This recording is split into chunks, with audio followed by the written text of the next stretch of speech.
Hello বন্ধুরা, আজকে নিয়ে আসলাম আপনাদের মাঝে একটা ফ্রিজের ভিডিও। তো দেখেন, ফ্রিজটা আমি একটু আগে থেকে খুলে রাখছি আপনাদের দেখানোর জন্য, ভিডিওটা একটু শর্ট হওয়ার জন্য আর কি। তো দেখেন, এদের ওপরে আইস ধরে একবারে কতটা বড় হয়ে গেছে, আইস ধরে ওপর সাইডটা ব্লক হয়ে গেছে, কিন্তু ঠান্ডা হচ্ছে না তেমন।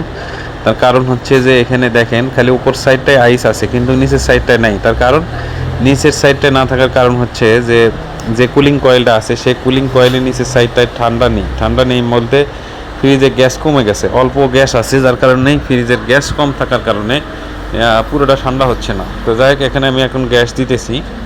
তো দেখেন, আমি এখন গ্যাস দিতেছি, এই হলো গ্যাস স্টক, আর এই হলো মিটারের সাহায্যে আমি এতে গ্যাস দিতেছি। আপনারা সবাই জানেন মিটার ছাড়া গ্যাস দেওয়া যায় না।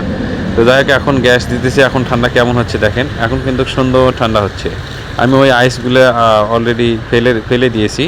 তো এখন এই যে সুন্দর উপর থেকে নিচ পর্যন্ত পুরোটা ঠান্ডা হচ্ছে। তো এরকম সুন্দর সুন্দর ভিডিও দেখতে অবশ্যই হ্যানিফ ইলেকট্রিক চ্যানেল সাবস্ক্রাইব করে বেল বাটন অন করে পাশেই থাকবেন। ধন্যবাদ সবাইকে। কেমন হলো অবশ্যই কমেন্টে জানাবেন।